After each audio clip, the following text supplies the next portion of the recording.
Salut YouTube, j'espère que tout le monde va bien en ce samedi matin. Pour ma part, tel que vous me voyez là, je suis sur mon canapé à Paris, mais en vrai je suis dans le train direction l'île de Ré. Je suis ravie de vous retrouver en ce samedi matin pour un nouvel épisode de Ancré. Et aujourd'hui, on se retrouve en studio car c'est là que Chaga a souhaité nous recevoir. Premièrement car c'est là qu'il se sent ancré. Et surtout parce que c'est ici qu'il a enregistré la plupart des morceaux qui composent son nouvel EP Kérosène, sorti hier, vendredi 16 octobre 2020. En termes de timing, on peut difficilement faire mieux, et vous allez voir, en termes d'ambiance, non plus. Mesdames et messieurs, Chaga est dans Ancré.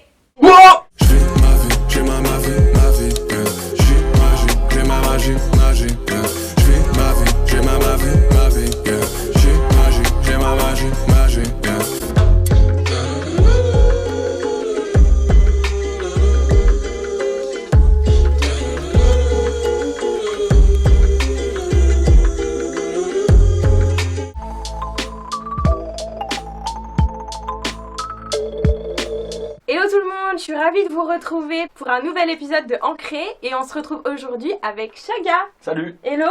C'est pas la question la plus facile, mais c'est ma première question. Qui es-tu, Chaga? Alors, je suis un artiste, j'écris mes textes, je compose mes musiques, enfin je co-compose avec un grand producteur dont je parlerai après. Voilà, c'est ce que je fais de ma vie, principalement. Pourquoi tu as choisi ce pseudo? En fait, moi j'aime beaucoup les films, notamment les films un peu chez Père. Et du coup, j'en regarde beaucoup et il y a un film qui s'appelle Austin Powers. Le héros, c'est un agent secret un peu barré et voilà, en fait, il a une expression qui s'appelle chagadélique et ça veut dire extrêmement extravagant. Et voilà, du coup, j'ai pris ça de ce film. Et tu dirais que toi, t'es extrêmement extravagant ou au contraire, pas trop? Ça dépend. Parfois, j'ai envie de l'être dans la musique et parfois, je suis plus poétique, on va dire. Ça me permet de faire un peu ce que je veux musicalement. Moi j'ai lu que la musique avait toujours plus ou moins fait partie de ta vie. Est-ce que tu peux un peu nous expliquer quel est ton rapport à la musique? En fait, j'écoutais beaucoup de musique. Au bout d'un moment, en fait, enfin même très vite, j'avais envie d'en faire. Je chantais dans ma chambre, je me souviens, voilà, à fond. Puis j'ai appris la guitare, donc c'est parti en composition assez vite. Petit à petit, ça s'est accéléré. J'ai eu un groupe au collège et au lycée. Donc concert et enregistrement studio à partir de 15-16 ans, quoi.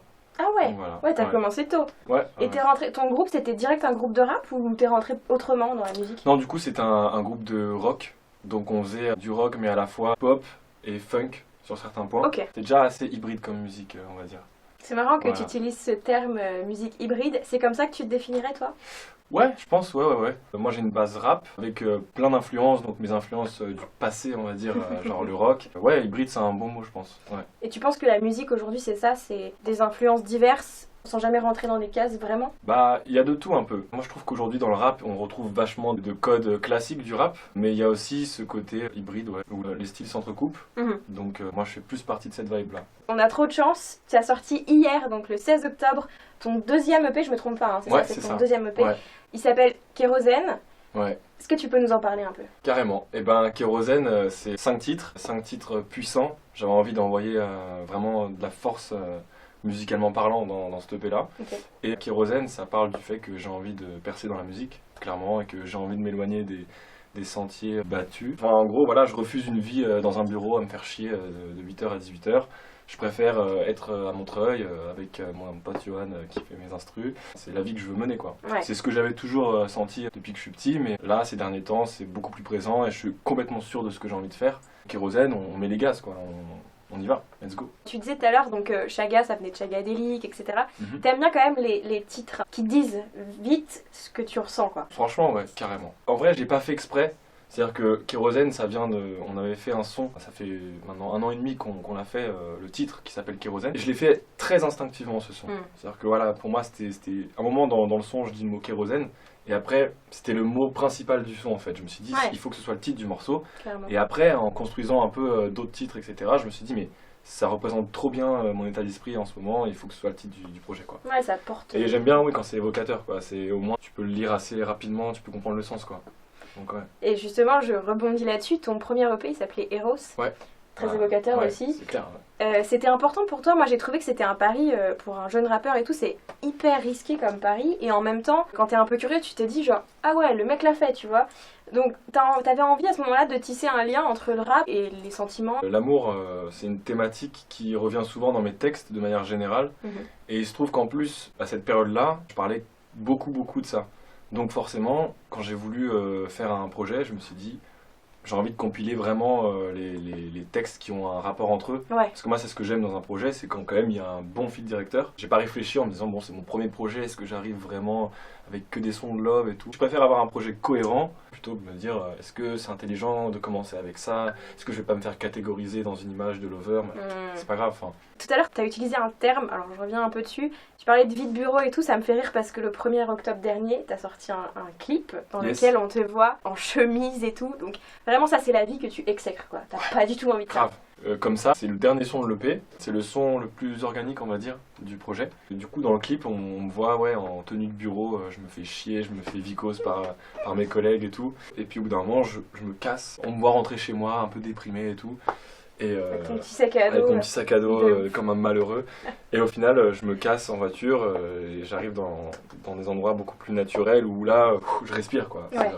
Donc voilà, le concept il est assez simple, mais il est en lien avec tout le thème de l'EP. On a mis en image les propos de l'EP, quoi. Oui, donc ça. Au final, la boucle est bouclée. Ouais, c'est ça, voilà, c'est ça. C'est un condensé de mes objectifs, la vie que je veux mener. T'as choisi de nous recevoir dans ce beau studio. Déjà, merci pour ça, parce que vraiment un bel endroit. Explique-nous un peu, toi, pourquoi tu te sens ancré ici? Qu'est-ce qui t'a amené vers ce lieu?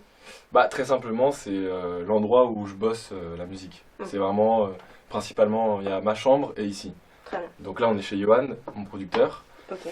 Et voilà, c'est ici que vraiment tout le gros boulot se fait. Je suis souvent au studio, Montreuil City Zoo représente.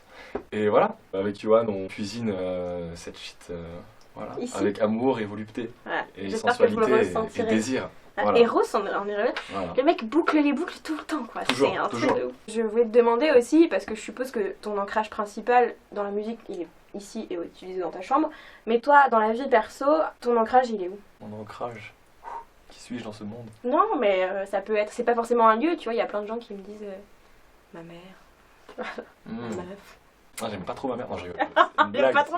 Bah, mon ancrage, c'est mon entourage. C'est assez, je pense, basique comme réponse. Non, je pense pas. C'est mes amis, c'est ma famille, et aussi les sensations que j'ai quand je fais de la musique aussi. Ça me permet de me sentir vraiment moi-même, en fait, me sentir accompli. C'est marrant parce que Kérosène, ça revient ici. Tu pourrais pas entendre ta vie perso autrement que par la musique non plus, tu vois. Ouais, franchement, ouais. C'est cette route-là, il n'y a pas le choix en fait. Là, depuis 2 ans, je me suis dit, c'est ça en fait, il y a zéro hésitation. On te souhaite que ça soit ton ancrage un bon bout de temps. Qu'est-ce qu'on peut te souhaiter pour la suite?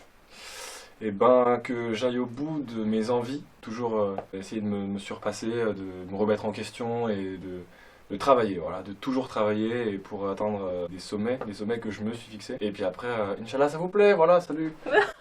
Le mec se casse, il a même pas dit au revoir, reviens. Écoutez, cette interview est très indisciplinée. On te souhaite vraiment que ça fonctionne et que le travail que tu accomplis, ça aboutisse à quelque chose. Grave, bah j'espère. On te le souhaite. Faut bien vivre. T'inquiète, j'ai les mêmes problématiques. Abonnez-vous et tout parce que sinon je ne vais pas manger, c'est ça. Bah grave, aux 2 chaînes, pas les radins là, je vous vois. Merci beaucoup de nous avoir reçus. Merci à toi, franchement, ouais. Passez tous une bonne journée et je vous fais plein de bisous, à bientôt. Moi aussi, je vous fais des petits bisous partout. What's up, Thérèse?